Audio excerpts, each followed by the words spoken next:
Am I correct in saying that we don't have any of the guests with us yet? It's only KMA and TBN right now.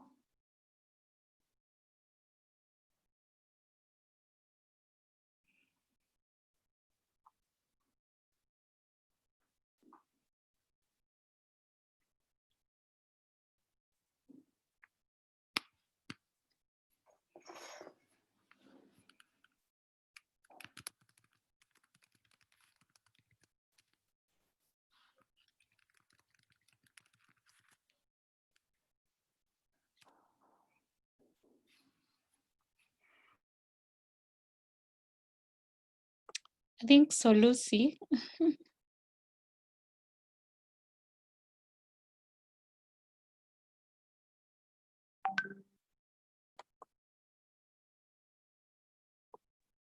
My suggestion, the reason I was asking was I was going to suggest that any technical questions be resolved now, just in terms of checking sound or video or presentation skills or hosting or anything like that. I don't know. Yeah, that's a good idea.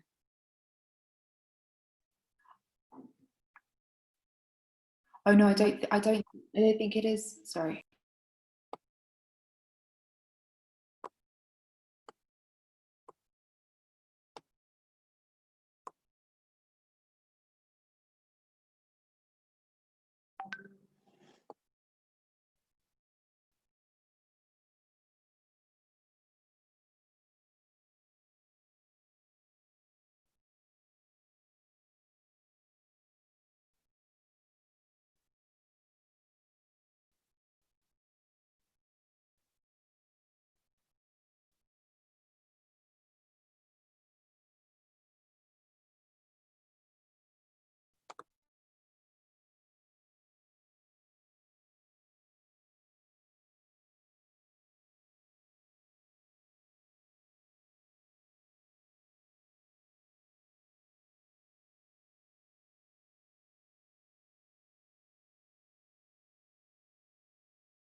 Hi, you can now share your.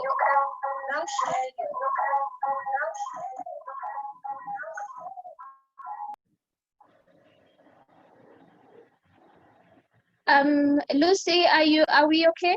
And Purity? Yes, I think. Yes, we are. Yes, we're ready from our side. Okay. So I see our participants are already in. So I think it would be proper possibly to start. I would possibly ask Dr. Joy Mugambi to maybe just give maybe like opening remarks, then I'll introduce the TBN team, then you can take over. Dr. Joy?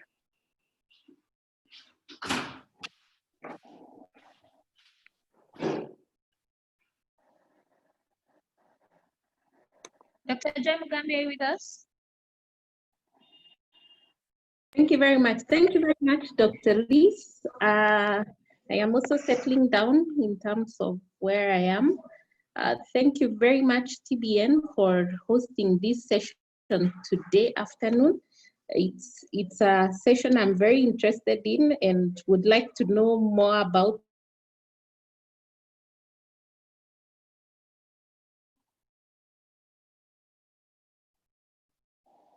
Positively. Thank you, Lucy, for being part of this and the team, and we look forward to this engagement. We've got a host of attendees on the other side who are very excited and waiting to hear more from you and to see how we can join the main program once it's up and running. Thank you. Welcome, Lucy. Thank you so much, Dr. Joy Mugambi. Of course, yes, we are very excited to meet the TBN team and also to understand who is TBN, what do they do, and how are they going to change our healthcare businesses and what they have on board, and even to listen today to our speaker of the day as he gives us some information regarding business continuity and in the health sector during this COVID period. So I will invite Lucy and to take over the meeting. After Q&A, possibly KMA can come in and continue with Q&A. Lucy? Fantastic. Thank you so much for that introduction. We're so glad to be here with you this afternoon. It's really great to see so many attendees on the call, and we really hope that what we will be sharing with you will add value and really help your businesses to grow. It will be just a very short kind of insight into our topic this morning. We have a fantastic group of panelists, including our trainer David Osi-Jenny, who will be sharing with us this morning. So I'll hand over immediately to David, who will just jump straight in. David, do you have access to screen sharing? I think you should now, so you should be able to screen share. Hi, Lucy. Good afternoon. Good afternoon, everyone. Dr. Liz, I seem to be able to share my screen, but I'm not able to share my video. I don't know if that's intentional. Not that I need to be seen. Let me do that for you. You can start your video. I can start my video now? Yes, go ahead. Yes, thank you. All right, wonderful. Thank you. Dr. Liz, I'm seeing your face, and I wish I had my media team here to do my makeup and all. Then I'd look as spruced up as you are. You have a makeup team. Great. Well, good afternoon, ladies and gentlemen, Dr. Liz, Dr. Joy, and the entire team at KMA. Thank you very much for the opportunity to be among you this afternoon, and also to just share a few insights about who we are, what it is that we do, but also to just speak into the topic of the day, which is business continuity essentials. My name is David Osi-Jenny, as Lucy has mentioned, and I'm a business consultant, trainer, and coach. I work with individuals and businesses to really help them scale, but also I'm very passionate about seeing businesses turn around the fortunes of individuals, but also the fortunes of nations and economies.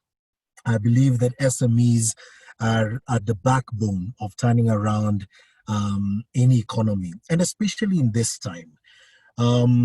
I'll be speaking a little more into that as we go along, but at the moment, I'll just carry on with my conversation.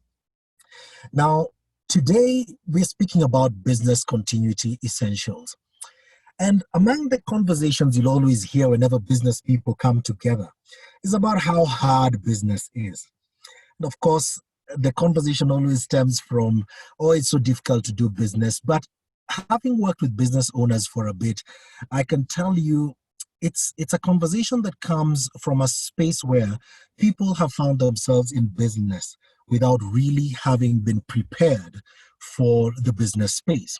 Among the conversations we have is because you have been trained as a medical practitioner.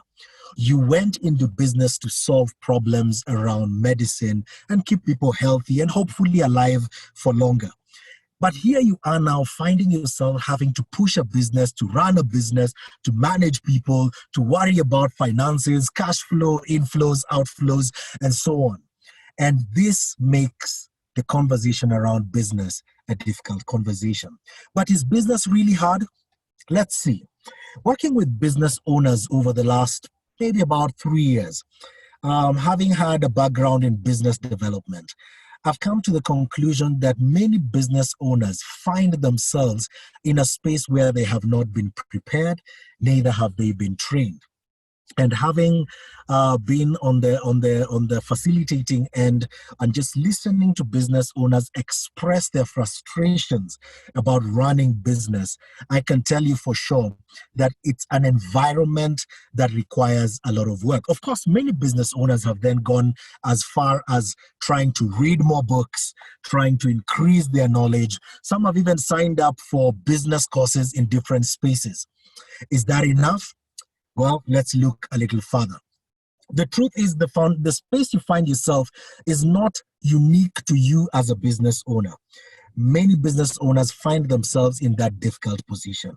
Of course, COVID-19, the coronavirus disease 2019, made this situation even worse. But one of the things it really did is expose the underbelly of how our businesses were structured and how prepared we were for disasters like this one. I can tell you for sure, without a doubt, ladies and gentlemen, and a colleague of mine once put it out after having various assessment meetings with well-established businesses in this country, in the banking sector, in the telco space, that very few, if any, actually, from his assessment, no business was prepared for what COVID-19 pandemic has presented us with. No contingency plan had ever imagined a lockdown, a total lockdown of an economy like we have experienced, not just in Kenya, but globally. Most businesses found themselves in uncharted waters. Now, we thought we had seen the worst with 2 elections some time back, but with in 2017, but with COVID-19, no one had been in this space before. Now, as people in the capacity building space for businesses, one of the things we kept telling businesses is we need to change this, we need to change this, we need to do this. But never had we imagined that businesses would find themselves so exposed and so flat-footed in a time like we have found ourselves now. So even we in the capacity building space found ourselves at a loss, asking ourselves, how do we support our partners? How do we support these businesses that we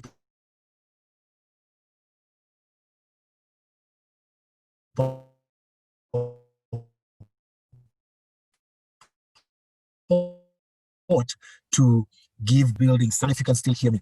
And so we then went out of our way to then establish how can we better provide value for our partners, for our members, and for the businesses that we support. And so we then thought about business continuity. How does a business continue beyond COVID-19? Will your business be able to survive beyond 2020? Of course, there's many things, and while we think we've seen the full brand of COVID-19, many economists and many experts are beginning to say, we haven't seen anything yet. We are only going to begin to feel the impact of this COVID-19. Now, of course, in the medical space, you are probably more privy to the reality of this situation. But there's many business, in terms of the business side of things, many businesses are still in shock, and many businesses are still trying to figure out how to go about this. What then are some of the considerations you need to have as a business owner? And these are not just for COVID-19, but even beyond COVID-19. What are some of the considerations that you need to make as a business owner to then be able to navigate in this time and in this space? The first thing that you'd need to do as a business owner is a reality check. What do I mean when I'm talking about reality check? In the health space, you advise your customers, or we advise our customers, to regularly have a health check, whether they're sick or not, just to ensure that they are fit for the days to come.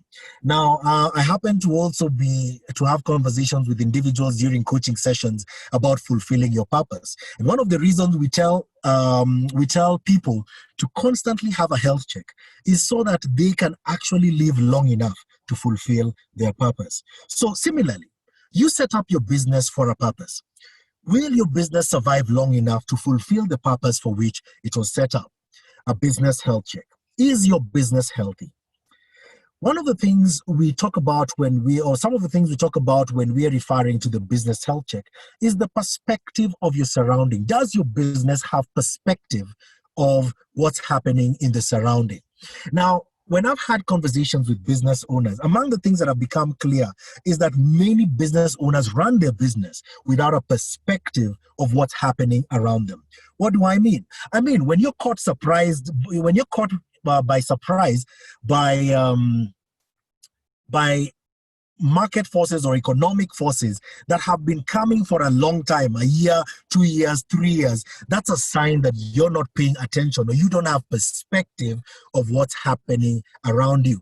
Case in point, did you know that the world had been preparing, or certain players or stakeholders in the world had been preparing for a pandemic just like COVID-19, or preparing for COVID-19 for that matter? It is now evident that the world had been preparing for it. I mean, Bill Gates gave a statement and everybody said, how did he know? How could he have known? But he had been doing the math as a business owner, and having looked at history, had come to the conclusion that we were on the verge of a pandemic and the world was most likely not prepared. Was he a prophet? Maybe. But the truth is that if you are in business, you need to pay attention and have perspective of what's happening around you. The second thing to think about in terms of the business health check is, does your business have the capacity to withstand the shocks that are likely to come up as a result of doing business in any market? And one of the ways of figuring out whether your business has the capacity, or whether your business has the potential to withstand those shocks, is two tools. One is the scenario planning tool, and the other one is the organizational risk assessment. Let's look a little deeper at the scenario planning tool. The scenario planning tool helps you assess, in case of anything happening, for example, in the period of COVID-19, what would be the best case scenario? What would be the middle case scenario? What would be the worst case scenario? And this is not limited to the COVID-19 season only, but even beyond. In case of an election, in case of a government directive, in case of a coup, in case of war, what would be the best case scenario? What would be the middle case scenario? What would be the worst case scenario? And you can do this critical for a week. You could do this for 2 weeks. You could do this for a month, for 3 months, for 6 months, even a year and beyond. And the purpose of this is basically to understand what would happen to your demand in case of a certain thing happening. For example, in case of COVID-19, what would happen to your demand, or what has happened to the demand for your products and services? What would happen to the supply chain? A number of people did not imagine that because of a pandemic, people would actually stop going to hospitals because of fear. People would stop accessing healthcare the way they would. Now, pharmacies may speak a different story because suddenly there's demand for certain products that pharmacies are supplying. But is the demand the same for other products? Of course, with the demand for certain products, there's certain things that have happened to the supply chain. Prices have gone up. Now, either as a result of reducing demand or as a result of increasing demand. And was your business prepared for that kind of change? Of course, you look at the team. For those that have teams and team members, have you been able to assess how your team has been impacted? And even in any scenario, you need to constantly have an idea of what's happening within your team. And of course, we'll discuss that a little more when we finally do engage. But it's important that the leader of a business is constantly looking at the health of their team.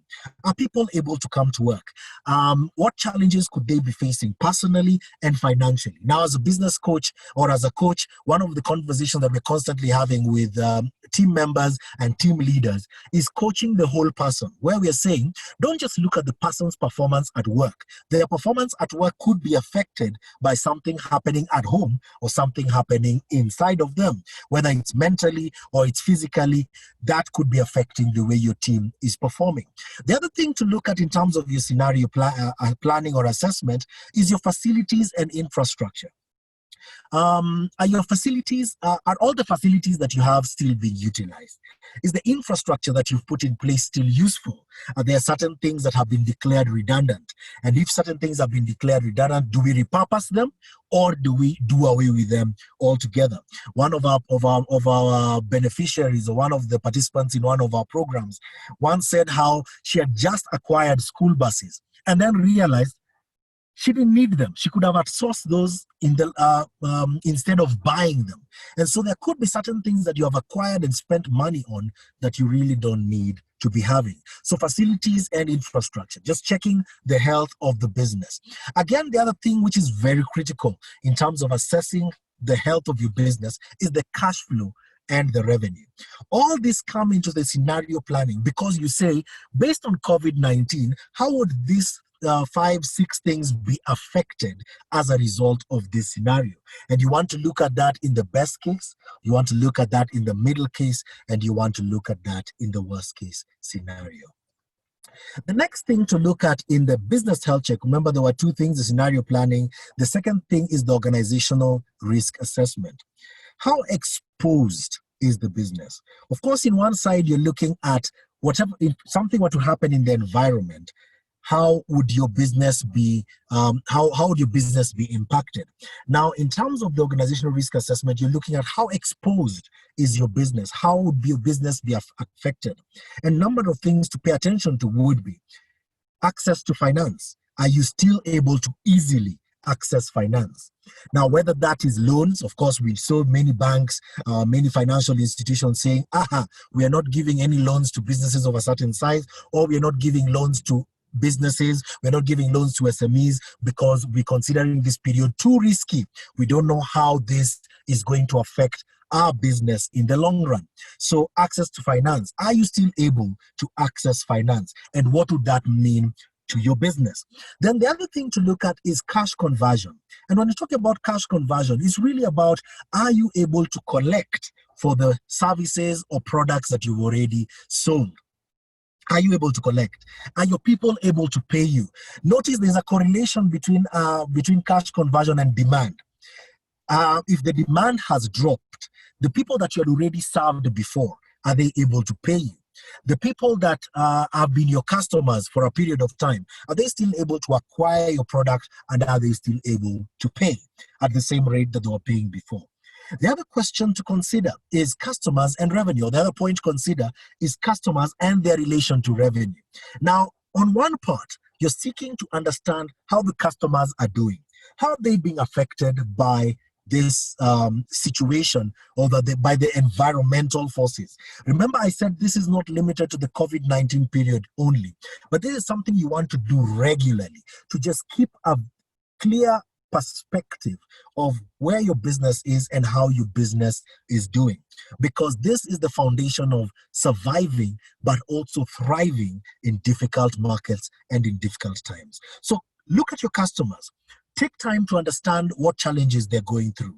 What are they experiencing? How are they being impacted by the challenges that they're facing in the business environment? Of course, that is in relation to revenue. Are they still able to take up your products? Are they still able to pay for your products? What is their cash flow situation? And how can you then position your business to then still accommodate them? Just because they cannot take up your product as they used to, doesn't mean you stop doing business with them. Maybe you can offer them certain concessions to then allow them to continue to take up your product so that you're not completely out of business because your customers are out of business. The other thing to look at is your suppliers. Remember the conversation around supply chain. your business or you may not be affected, but the capacity of your suppliers to deliver to you so that you can serve your customers may be impacted. A case in point, hydrochloroquine disappeared from the market, and India said we're going to use it in our market first before we can be able to export it, which immediately impacted the availability of that particular product in the market. Yet it was a much needed product to deal with COVID-19. Of course, prices skyrocketed, and the few people that had it were holding just to see whether the prices were going to go even higher. So suppliers is something to monitor, because that could impact your capacity to deliver to your customers. The other thing to pay attention to is your costs and expenses. Do you need to reduce your costs? Of course, with supply activity and prices going up, your costs are very much likely to go up. Are there areas in which you can reduce costs and reduce your expenses so as to remain or keep your business profitable throughout?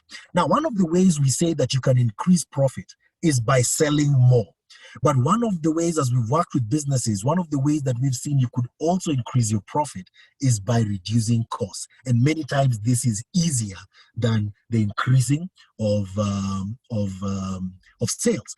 And especially in a time like this, in the COVID-19 period, where we have actually seen demand for products go down, then you want to look very closely at your costs and expenses.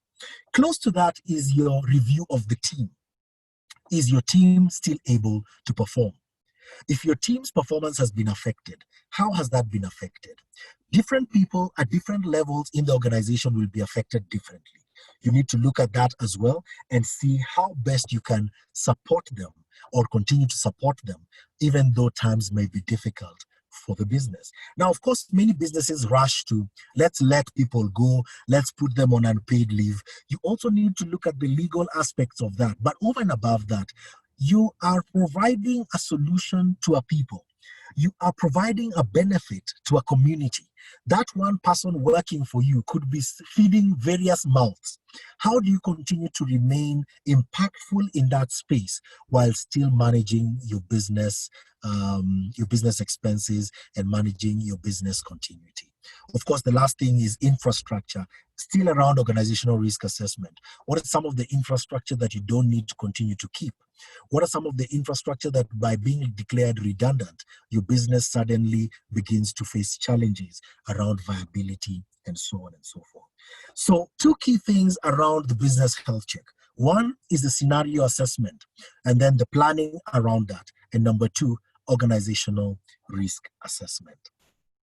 Once you have done your assessment, the second thing to focus on is adjusting to the times and renewing your business model. The only way you can adjust appropriately to a situation is after you have assessed the situation. And that's why we begin with the business health check.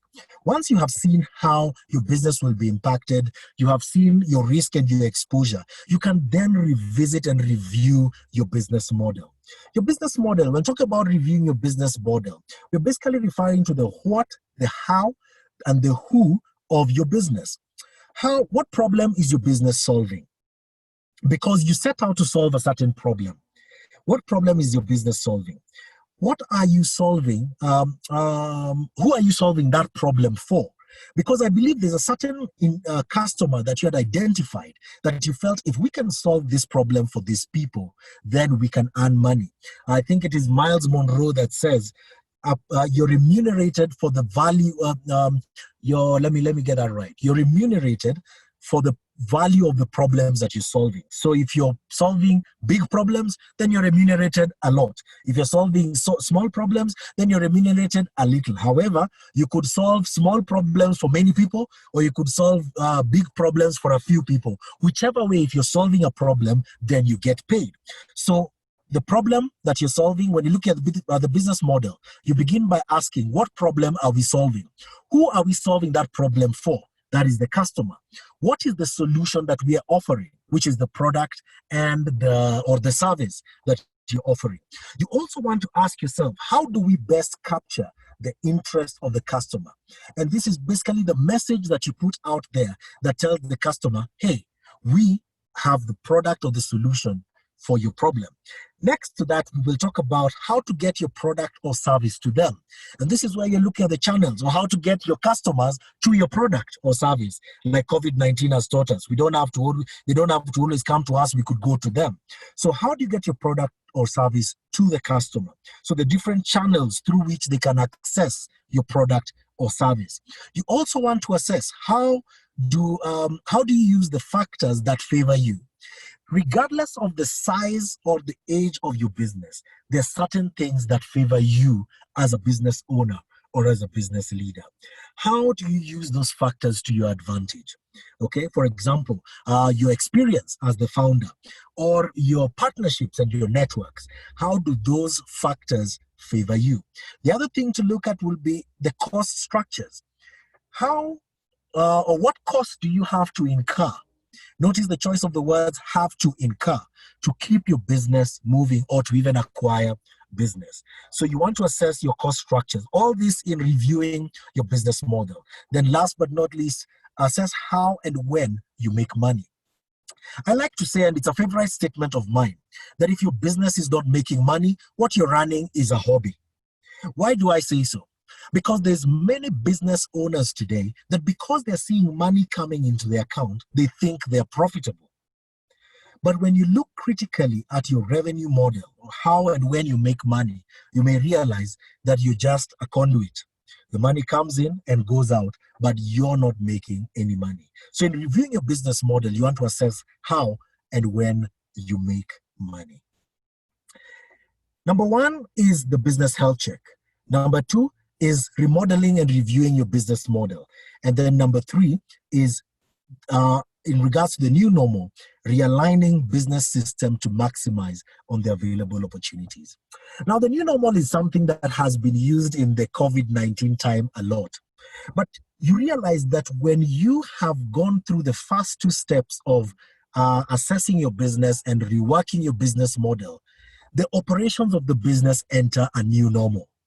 And this is where your business systems have been tailored and designed to maximize on the available opportunities. What does this mean? You begin by redefining what quality is. Now, quality is not determined by you, the business owner. And I'll say that again. Quality is not determined by you, the business owner.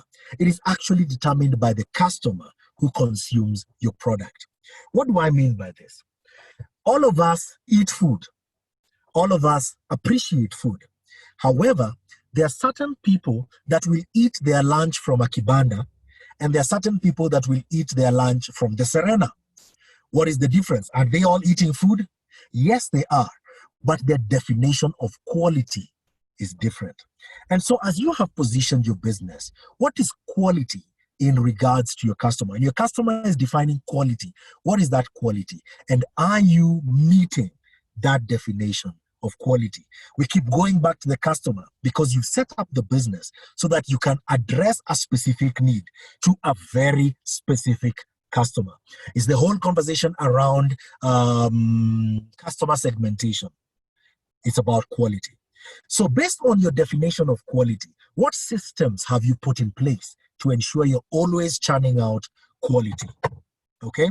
What systems have you put in place to ensure you're always churning out quality? Now, to talk about systems, systems are really just a combination of various processes. So you have a collection process, you have a disbursement process, that forms a financial system. And you could begin by looking at it as a financial process. And all these form your business systems. So are your processes aligned or set up in such a manner to constantly deliver quality for your customers based on their definition of what quality is? Now, in the assessment of your processes, you then be looking at process maps. And one of the things you want to do is draw process maps that show you how your customers, or where a process begins and where it ends, and all the components in there. It is by defining the processes of delivering value and quality to your customers that you then are able to actually come up with an organization structure that is designed to move your business forward. okay? So the final thing there would be organizational structure. So one of the questions that we like to ask is your organization structure designed to move your business forward? The only way you can answer that question is when you're clear about the processes that you have designed and how those processes deliver value and quality for your customers. So 3 key things: your business health check or your reality check, where you check how your business is doing and how your business is prepared to deal with the issues. Number 2 is adjusting to the times. And this is basically where you reassess your business model and how that business model supports your delivery of value to your customers. And last but not least is the new normal, where your business systems are realigned to ensure that you're maximizing on the available opportunities. With these 3 things, ladies and gentlemen, I believe that you can move your business into a space where you can be confident that no matter what the challenge that comes your way, you will feel the bump, but you will still be able to withstand the challenges facing your business.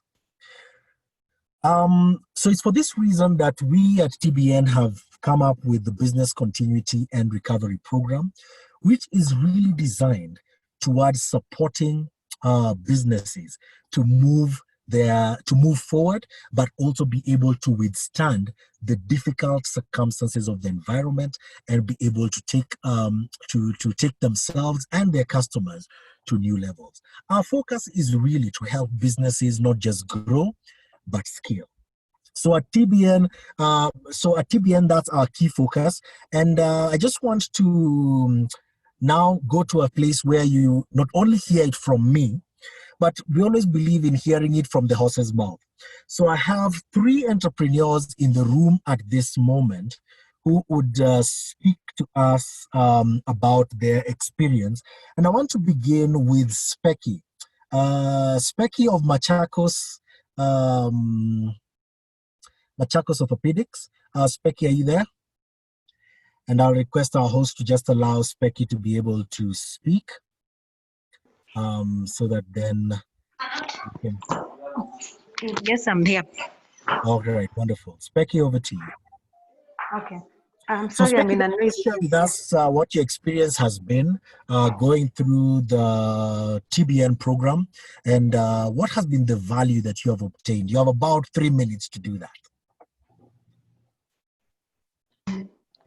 So just to briefly tell you about, I run a clinic in Machakos where we work together with 3 orthopedic surgeons and several physiotherapists. And the purpose of our business is to be able to provide healthcare to patients who generally can't afford. So the problem that I had before I came for the BCR training is that I was finding problems with figuring out how will my business cope, especially during these Corona times. At the time when we began is when we had been told you need to stop all your elective surgeries. And so at that time, our core business is mainly doing surgeries, and most of our surgeries are actually electives. So that was a big challenge, and you were wondering, would we be able to make payroll? Will I be able to pay the surgeons that I work with? And so through the BCR program, we were able to look at our processes using that business reality check. We're able to see that if we were to continue with our spending at the current level, will we be able to survive the beyond 3 months? So you're looking at what are my costs, what are my salaries, what are my rent, what are the things that I am spending money on, and what is the income that I'm currently, what is my current income? So looking at my worst case scenario, assuming that I'm not able to do even any emergency surgeries or anything at all, will I be able to survive, or should I make some changes to try and make my business be able to survive through this process? And so we were able to make some adjustments to see what are the things that you can do, things that we're able to do to minimize wastage. Then also looking at also our scenario, we realized that actually we may not be so badly off that we looked at.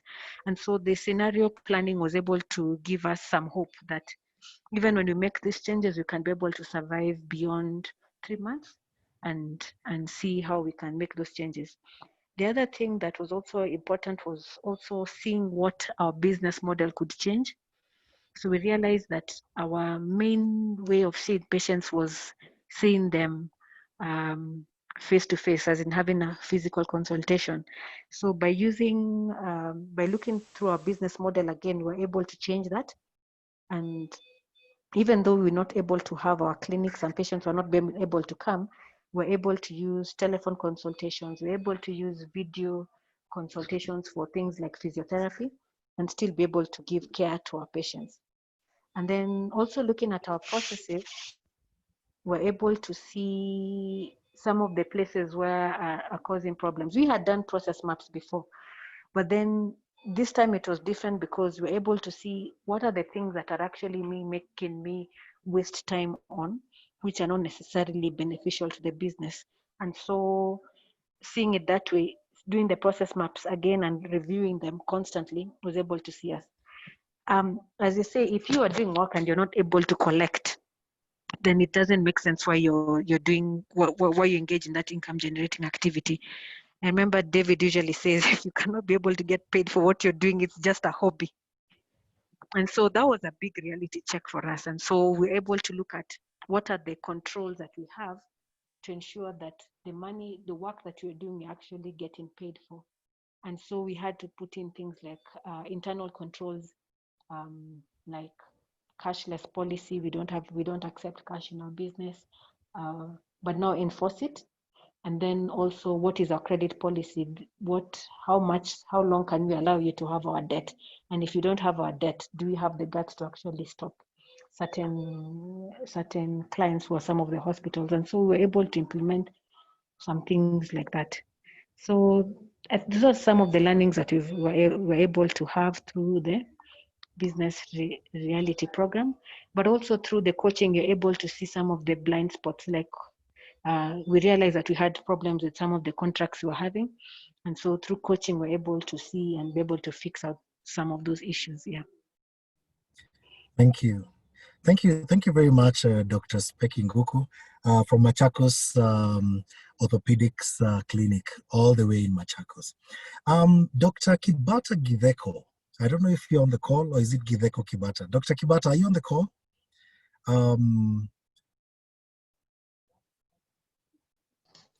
Yes, very much. Karibu sana, Dr. Kibata. Dr. Kibata is of CTI Clinic. A number of you may know him. Dr. Kibata, just give us in a few minutes, just share with us what your experience has been through the different conversations that we've had in the TBN program. So the TBN has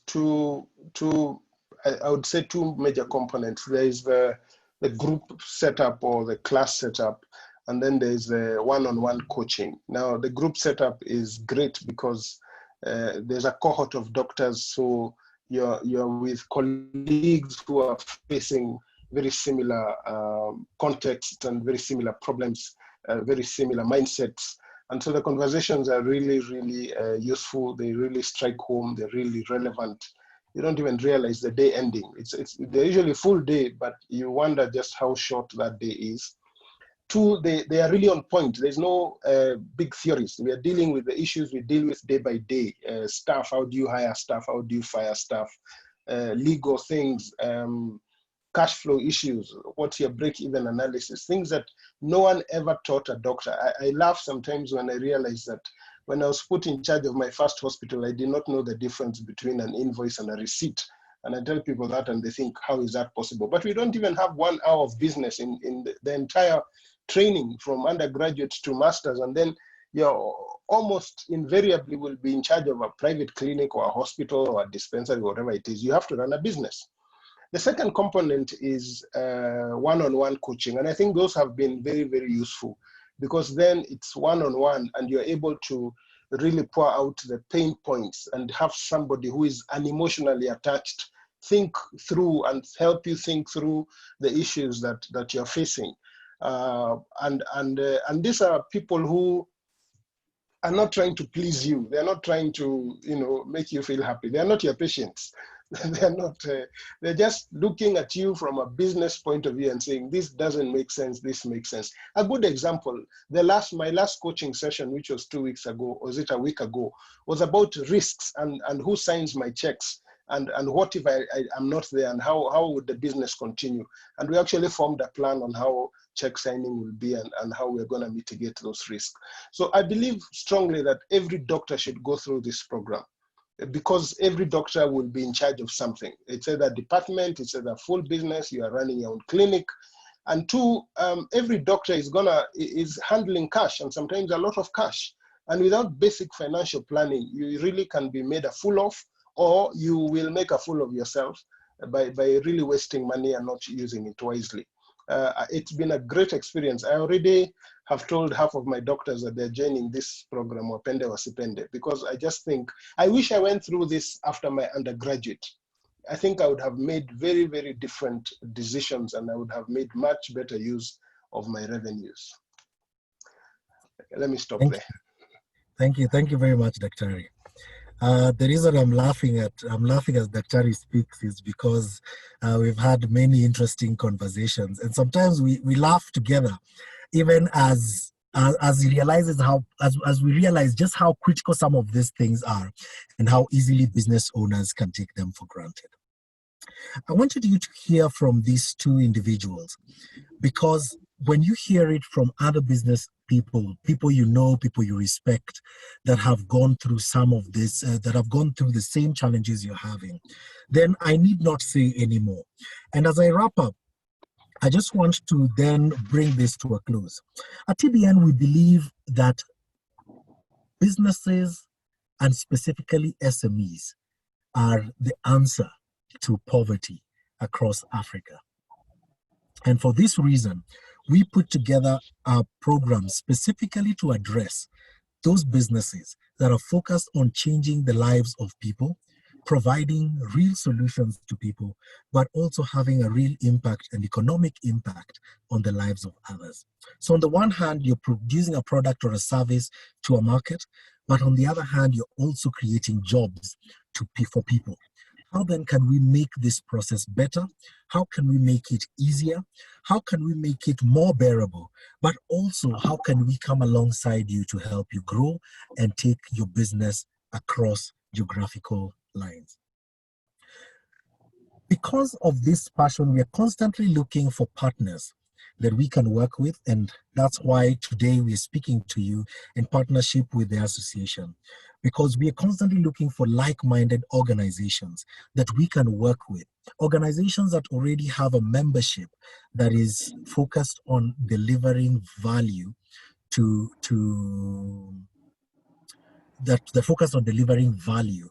the business owners. And so at this particular point, I just want to invite Purity to just give us a breakdown of the offer that we are giving to you. Purity?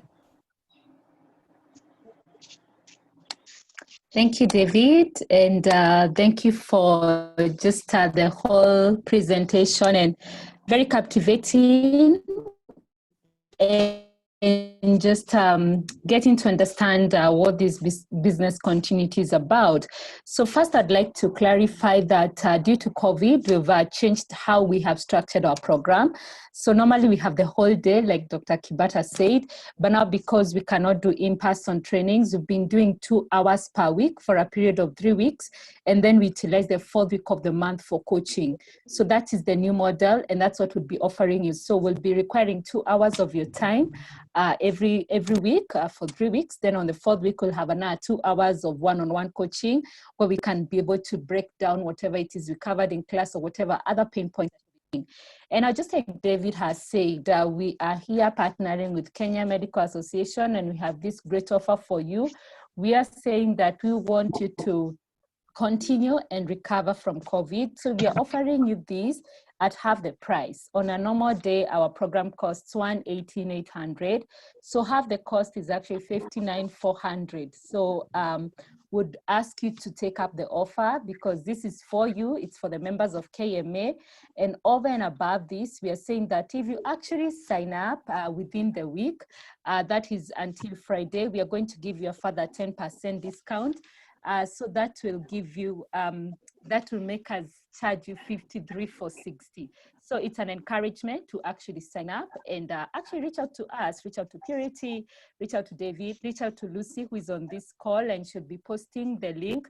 So the application process is purely online. So you just get online, you go to a link where you're able to get in and go through the application process, and then we can engage further after that.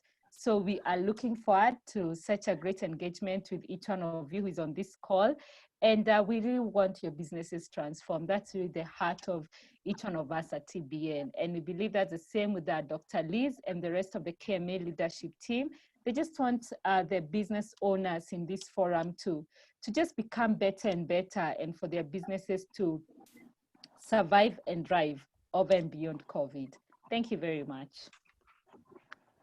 Thank you so much to Purity and team for the very good presentation. Thank you so much, David Sinjeni. There's a lot that I've learned from your presentation, and as Dr. Kibata has mentioned, these are things that we don't get to learn in medical school. Myself, were it not for my MBA, I would be knowing zero about business. So it's the things you said are things that on a general thing, doctors open clinics, but they don't think it through. They think about patients. But at the end of the day, to keep the clinic open, you need to think about the money aspect as well. So we're very happy to partner with TBN to get this product to our doctors to be able to access. And since we have recorded this meeting, it shall be available to our members to be able to sort of go through the presentation and sign up, and we shall be encouraging them to do the same. So just as if you have any question, just raise your hand. There's a part where on the chat box, when you go to more on your Zoom, you're able to raise your hand or put it on chat, and I'll be able to read it out to the TBN team. My question is regarding it's a 6-week program. It's how many what? weeks? How many weeks is the program? It's a 6 months program. 6 months. Okay, being a 6 months program, having the cost at 53,000, are you supposed to pay upfront, or are you allowed to do a monthly payment? You are allowed to do a monthly payment, yes. Okay, all right. So I think we can actually I think the members who are attending here can know that if you go that to monthly payment for 6 months, it's actually almost less than 10,000 bob. So I think that's a good investment for your institution if you're able to do that. So thank you so much, Purity. Unless any other participant has a question. Dr. Moirore, you want to ask a question or continue? There's a question from a young unemployed doctor. Okay. Who was asked, what advice would you have to them wanting to start private hospitals with zero management skills? Where do they even start? That's what a young unemployed doctor has asked. David Sigendi, can you please take that 1 minute? I think I can see Dr. Kibata is more than willing to answer that question, because I think he started there. Dr. Maybe you can take that one. My answer is very simple. Don't even think of starting. Don't dare. Really? Yes, because you are reinventing the wheel. You are making mistakes that people have made, and it is very, very expensive, and it is not a good thing. If people have made mistakes, learn from them. If you can't do an MBA, do TBN. At least do TBN. And I can tell you from personal experience, you'll be in a very good place to start. But don't jump blindly and hope for the best. I think, yeah, now coming as a more responsible association than Kibata is, Kenya Medical Association has mentorship programs. The CEO will invite all of you for symposiums on business that she runs. where you can hear from various doctors who have actually started, as we have said, exactly what the unemployed doctor has said. And we have several examples. And I think the symposium that was done back in October had several examples of this, which can be made available on the KMA platform. But I think the mentorship program is the way to go, and incorporating it with these new skills from Transformational Business Network, I think would be a better way to go than just not starting, so to speak. Yeah, Dr. I was actually going to say, one of the best ways, especially if you find you're inexperienced and you're looking to start, is to plug in with another business that's already running. Find Dr. Liz, find Dr. Simon, find other business leaders and plug in. Now that gives you much needed experience because of your skill as a doctor, you could easily come up at a management level, and you'll easily find yourself every so often having to run the show when the founder is not there. But it gives you an idea to be able to see what goes on in an establishment like that. You begin to learn with somebody else's money. Again, because I think one of the things that may not be clear is that starting business is expensive, and there's money that you require. You invest a lot of your own money before other people start to invest in your business. And so it's important to really, if you're looking for a starting point, as you attend these sessions, plug into another business that's already running. I don't know if Dr. Liz is offering internships, but find a place where you can begin to practice as you learn. And there are many establishments out there, pharmacies, hospitals, clinics that would be willing to give you expertise. Even Dr. Kibata offers a lot of opportunities for young upcoming doctors. And I'm not saying he has openings right now. Yeah, and I think we have that. Even our president, Dr. Jacqueline Kitulu, has several mentees who are now operating at the World Medical Association level. And therefore, I think doctors within the association have a lot of expertise that they can. And with that, I think, Liz, you can take over. Okay, thank you so much. And I hope we shall be having more of this session, Purity. Basically, even just to introduce, this was a very good opener to at least even hearing from Dr. Kibata, to hear how the program runs. Possibly we can plan to do this more often, so that even for the young experienced doctors who are asking, where do I plug in, I think through these sessions, it will be easy to know where and when to plug in. And KMA is happy to introduce various young docs to the more experienced doctors like Dr. Kibata, who can be able to work with them and even introduce them to such programs. So thank you so much, and we look forward to other engagements with you. Thank you. Great, and we do look forward to, yeah. Thank you.